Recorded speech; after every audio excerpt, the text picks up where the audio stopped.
क्या हुआ दुरेफिशा? क्या हुआ दुरेफिशा? क्यों रो रही हो?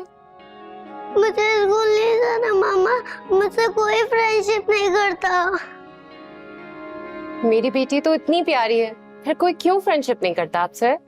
मेरी सारी क्लास कहती है कि मैं कातिल की बेटी हूँ। मेरे पापा ने किसी को मारा था तो फिर पुलिस ने उन्हें मार दिया।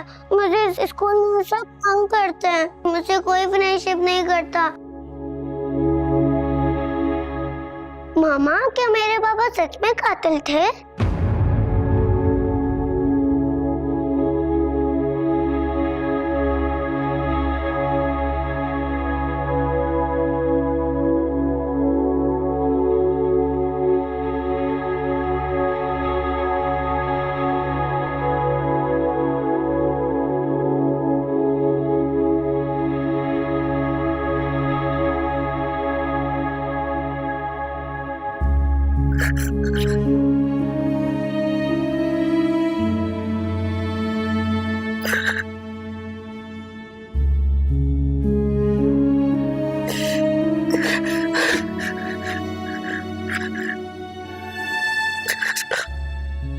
दादा ने तुझे मुझे कितनी बड़ी खुशी दी।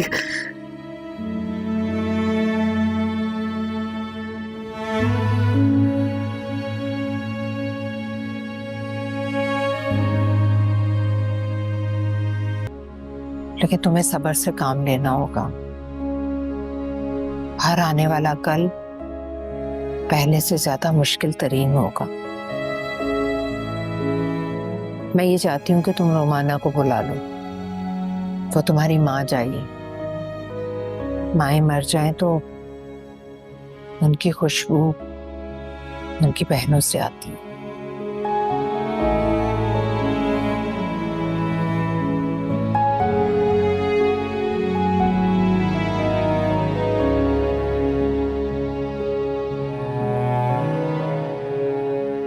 अब्बू, ऐसा लगता है कि जिंदगी में जो फैसला कर लिया है उसको बदलना पड़ेगा, सब कुछ रिवाइंड करना पड़ेगा। आप खुद बताएं, एक शख्स जो कि मेरा शौहर है और मेरी बेटी का बाप है इस वक्त बहुत मुश्किल में है।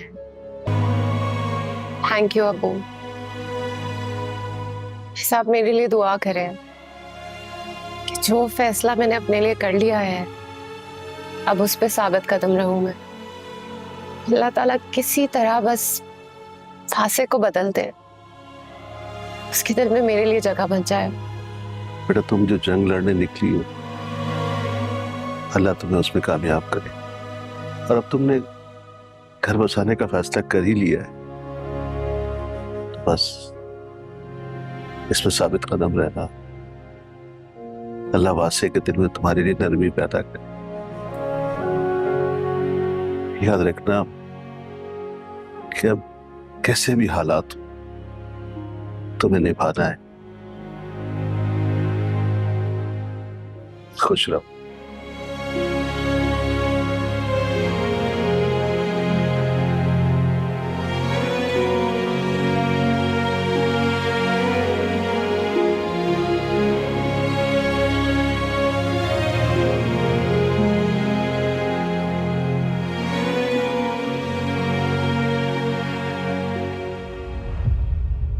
कभी सोचा भी नहीं था कि जिस बेटी को इतने नाजों से पाला है उसे इतनी मुसीबतों और मुश्किलों में घिरा देखना पड़ेगा। आप अच्छी सोच रखें। यूं देखिए ना, अगर हमारी दुरिया अपने शौहर को मौत के मुंह से निकाल लाई तो अल्लाह पाक उसकी कदर कितनी बढ़ा देगा उसके दिल में। और अगर उसकी सजा में कमी नहीं हुई तो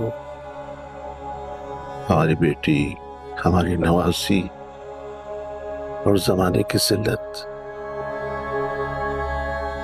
कभी अपने आप को इस ट्रॉमा से निकाल नहीं पाएंगे। मकतूल के खानदान को तो जिंदगी गुजारने के लिए आंसुओं और हमदर्दी का सहारा मिल जाता है, लेकिन कत्ल करने वाला तो सिर्फ और सिर्फ सफाकी समेटता है। लोगों की नजरों में उसके लिए नफरत कभी खत्म नहीं होती। अल्लाह सब रहम करेगा, सब ठीक कर देगा इंशाल्लाह। ये कड़ा वक्त है मंसूर, जो पलक झपकते गुजर जाएगा।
सुन लो,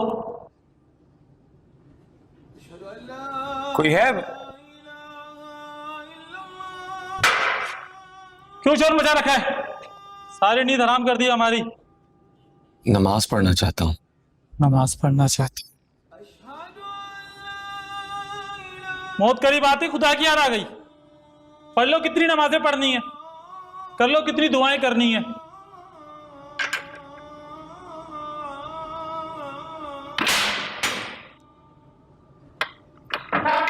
चलो भाग।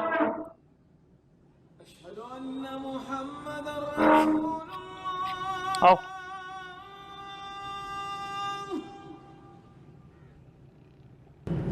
अल्लाहु अकबर। अल्हम्दुलिल्लाहि रब्बिल आलमीन अर्रहमानिर रहीम मालिकि यौमिद्दीन इय्याका नअबुदु व इय्याका नस्तईन इहदिनस सिरातल मुस्तकीम सिरातल लज़ीना अनअमता अलैहिम गैरिल मग़दूबि अलैहिम वलद्दल्लीन। कुल हुवल्लाहु अहद अल्लाहुस समद लम यलिद वलम यूलद वलम यकुल लहू कुफुवन अहद। अल्लाहु अकबर। समी अल्लाहु लिमन हमिदा। अल्लाहु अकबर।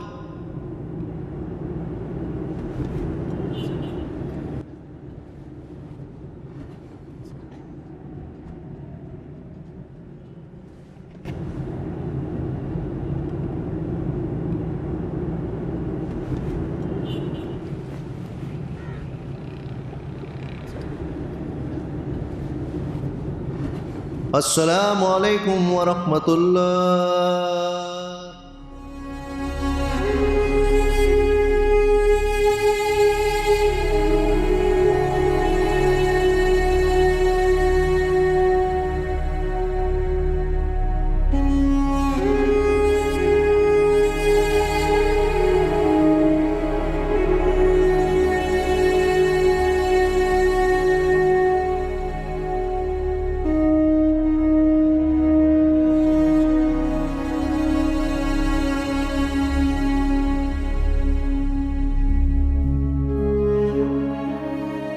पता है कदर, हर इंसान की जिंदगी में कोई ना कोई ऐसा कीमती एहसास होता है जो कि अगर उसकी जिंदगी में ना हो ना तो उस इंसान की जिंदगी बेकार हो जाती। अच्छा, आपकी जिंदगी में कोई है ऐसा कीमती एहसासा? ये कैसा सवाल, जाहिर सी बात, सिर्फ तुम हो मेरी जिंदगी का वो कीमती एहसास। मैं? हाँ। और पता है क्या,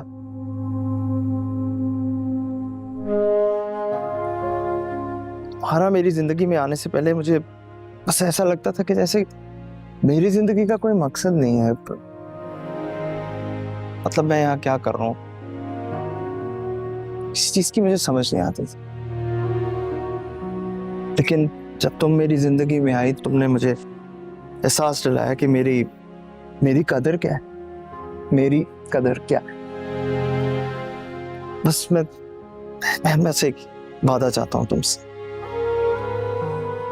और ये है कि आज के बाद जो कुछ भी हो जाए मुझे कभी अकेला मत छोड़।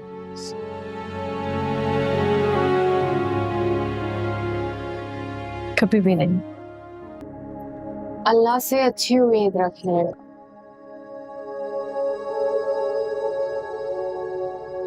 माफी मांगी है मैंने।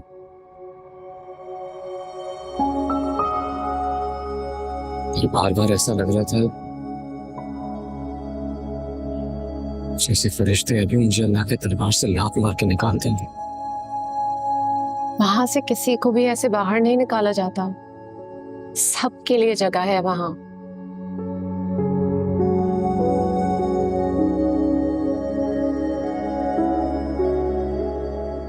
रहम खाकर लाई होगी मेरी बेटी को मिलवाने के लिए। पता नहीं इसका बाप अब कितने दिनों का मेहमान है। नहीं, मैं अपनी बेटी के बाप का हाथ थामने आई हूँ, उसे ये बताने आई हूँ कि चाहे कोई उसका साथ दे या ना दे, मैं और दुर्रे फिशा उसके साथ हैं। सब कुछ भूल कर। नहीं, भूली नहीं हूं, बस माफ किया है।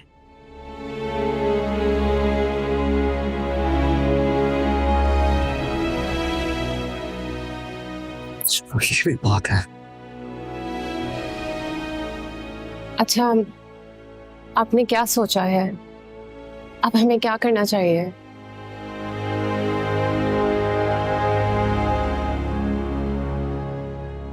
एक ऐसी अंधेरी गली में कैद हूं जहां से बाहर निकलने का कोई रास्ता दिखाई नहीं दे रहा। रास्ता तो हमें ही तलाश करना है ना।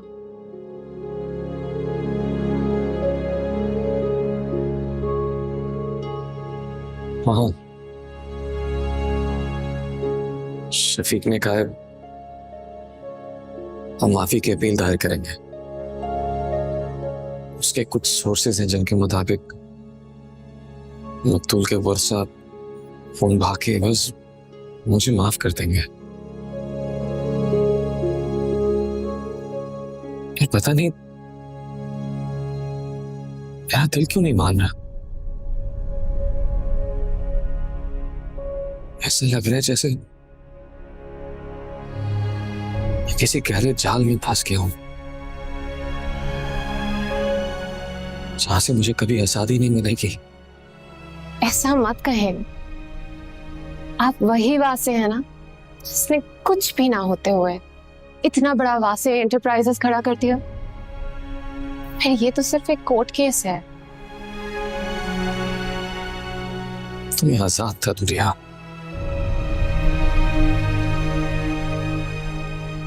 जब अल्लाह आजमाता है ना तो कामयाबी का रास्ता भी वही दिखाता है।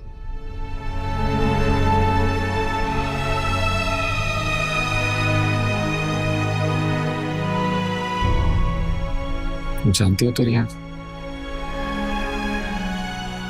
तुम्हें यहाँ देखकर तुम्हारा माफीनामा सुनकर मेरा जी चाहता है कि मुझे जीने का मौका मिले। मैं सारी दुनिया की खुशियां तुम्हें दूं।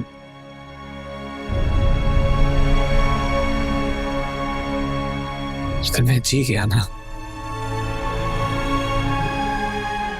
तो मैं कभी नहीं रुलाऊंगा। इंशाल्लाह।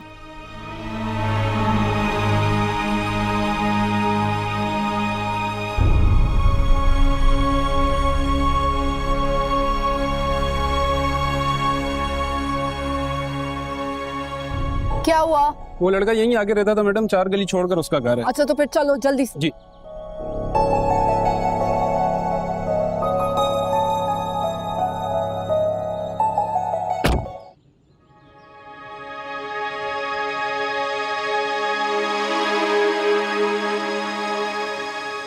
सामने। वालेकुम सलाम। मैं पहचाना नहीं आपको। जी मैं वासे अहमद की बहन। यहाँ क्यों आई हैं आप? और क्या काम है आपका यहाँ पे?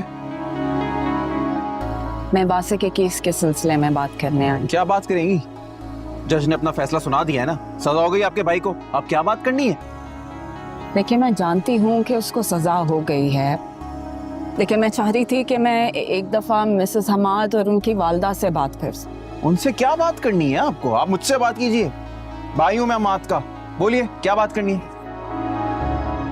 देखिए मुनासिब नहीं लगता कि मैं इस तरह बाहर खड़े होके बात करूं। अगर आप इजाज़त दें तो मैं अंदर आके आपसे, आपकी पूरी फैमिली से एक दफ़ा बात कर लूं। मैं कुछ एक्सप्लेन करना चाह रही थी, प्लीज़।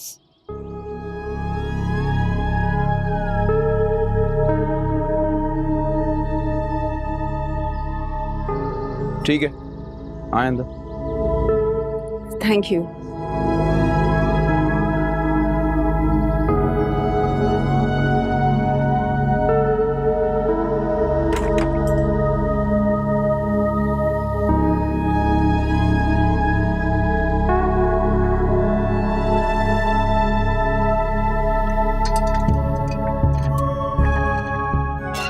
आइए,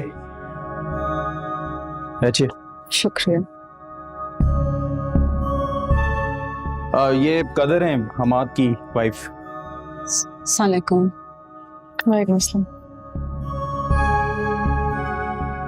आप ये इंतजार कीजिए, मैं अम्मी को बुला के लाता हूँ।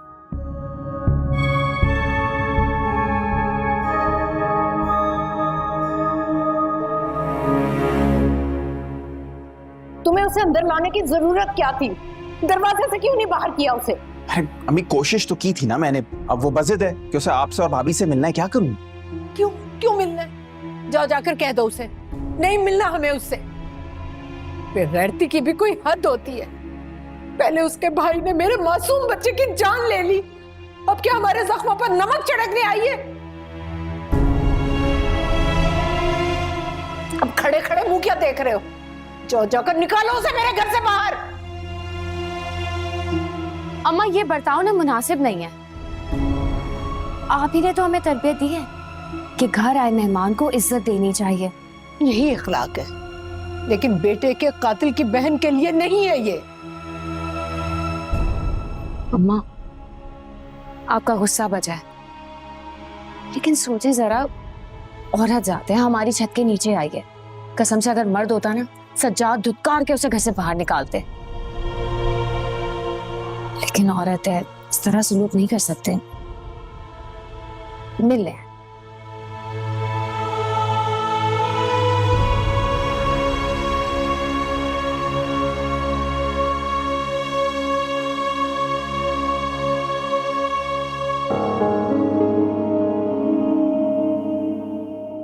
जी मैं अपने वकील के साथ आना चाहते थे, लेकिन उसे अचानक लाहौर जाना पड़ा, तो इसलिए मैं अकेले आती। मुझे इससे कोई गर्ज नहीं कि तुम अकेली क्यों आई हो।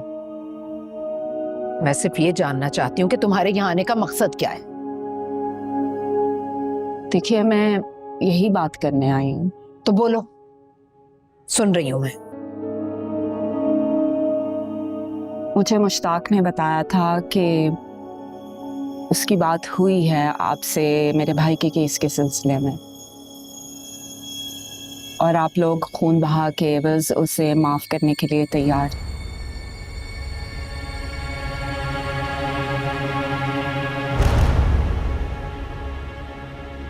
मैं ये ब्लैंक चेक लेके आई हूँ।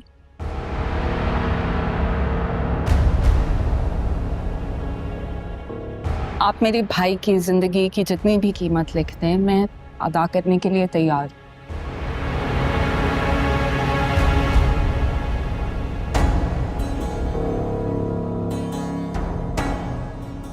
लेकिन प्लीज उसे माफ कर दें।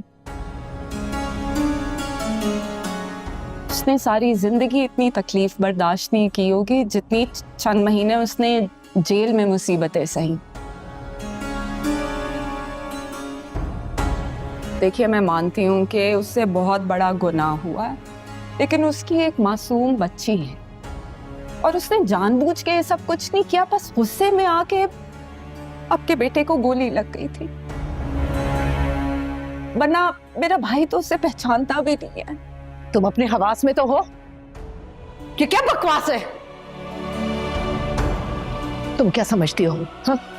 हम इतने गिरे पड़े हैं कि अपने बेटे के खून का सौदा तुम्हारी दौलत से करेंगे? तुम उठो, उठो और निकलो यहाँ से, फौरन उठो। प्लीज आप ऐसे ना करें, मैं आपके पास बहुत उम्मीद लेकर आई थी। मुझे मेरे लॉयर ने कहा था कि आप माफीनामा देने के लिए तैयार हैं। उसकी वजह से मेरे भाई ने एक बाले जुर्म किया है और अदालत ने उसे इसी वजह से सजाए मौत दी है। मैं नहीं जानती कि तुम्हारे वकील ने क्या कहा और क्यों कहा। कैसे वो माँ हर रात सिसक के अपने बेटे के लिए रोती है, नहीं अंदाजा आपको इस बात का? अगर अंदाजा है थोड़ा सा भी तो ठीक है, ठीक है, लौटा दे हमें सब कुछ।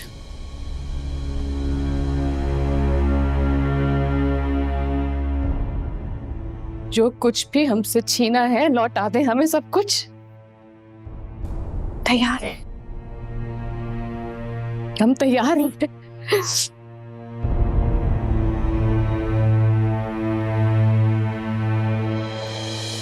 क्या हुआ? खामोश क्यों है आप?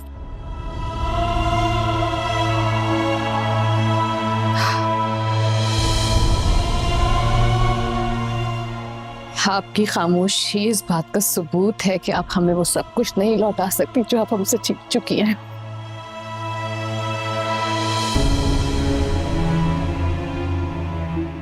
क्योंकि आपके भाई ने इतना बड़ा गुनाह किया है और इतना सब कुछ हमसे छीन लिया है जिसकी कोई भरपाई नहीं है जिंदगी में। वैसे तो मेरे शौहर के बाद अब जिंदगी में खुशियां रही नहीं है, लेकिन नहीं, एक दिन आएगा, एक दिन आएगा जब मैं फिर से खुश होंगी।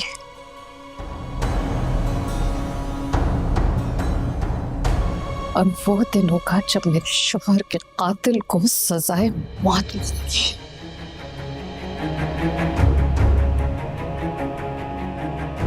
बहुत खुश होंगी उस दिन में। सुना?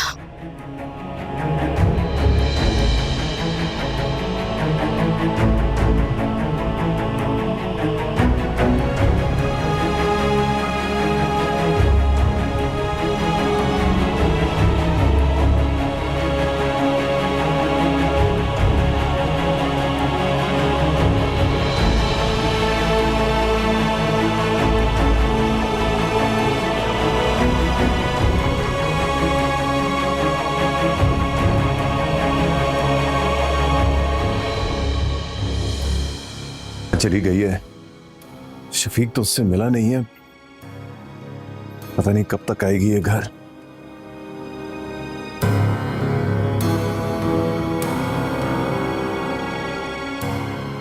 फिर तुम मुझे बिना बताए कहां चली गई थी? हाँ, मुझे जगाया तो होता, मैं साथ चलता। देखो, शफीक का फोन आया था, वो माजरत कर रहा था, उसको इमरजेंसी में कल रात लाहौर जाना पड़ गया, उसकी खाला का इंतकाल हो गया था। मगर तुम परेशान मत हो, वो ज्यादा दिन नहीं रुकेगा, वो 1-2 दिन में वापस आ जाएगा। ठीक है, हम मकतूल के घर वालों से मिलकर हम वासे की रिहाई के मामला तय कर लेंगे। क्यों किया तुमने ऐसा? वासे ने तो तुम्हें कभी किसी चीज की कमी नहीं होने दी थी, और तुम उसी की जिंदगी के पीछे पड़ गए। तुम क्या कह रही हो? हाँ, देखो, तुम्हें कोई गलतफहमी हुई है। मैं भला वासे का दुश्मन क्यों बनूंगा? वो तो मेरे भाइयों की तरह है, तुम अच्छी तरह जानती हो। बंद करो अपना ड्रामा, बहुत बेवकूफ बना लिया तुमने मुझे। देखो, तुम शायद भूल गई हो कि मैं तुम्हारा शौहर हूं, अपने लहजे पर गौर करो। तुम सिखाओगे मुझे कैसे बात करनी है? अच्छा, ओके, कूल डाउन, रिलैक्स, आओ कमरे में चलकर बात करते हैं। ये मुलाजमों के सामने तमाशा मत बताओ। तुम्हारा कोई कमरा नहीं, और ना ही अब इस घर में तुम्हारी कोई जगह है। क्या कह रही हो तुम? वो ही कह रही हूं जो तुम्हारी हकीकत जानकर मुझे कहना चाहिए था। तुम क्या समझते थे मेरे भाई को फांसी लगवाकर मेरे जरिए उसकी दौलत पर कब्जा कर लेते? इसीलिए तुमने उसके लॉयर को खरीदा था ना? नहीं, ये सरासर झूठा ही इल्जाम है। ये इल्जाम है, मुझ पर यकीन करो तीना। नाम मत लो मेरा अपनी गंदी जबान से। मेरी गलती थी जो मैंने तुम पर यकीन किया। मुझे शुरू से ही अपने भाई का केस खुद हैंडल करना चाहिए था। तुम्हारी वजह से वो इतनी बड़ी मुसीबत में फंसा हुआ है। देखो, मैं नहीं जानता तुम्हारे शक की वजह, तुम्हें मुझ पर एतबार करना होगा, मेरी नियत में कोई खोट नहीं है। बस कर दो अपने ये झूठ और मकारियों का फलंदा। अगर मैं मकतूल की फैमिली से खुद मिलकर नहीं आई होती ना, तो तुम अभी भी मुझे बेवकूफ बना रहे होते।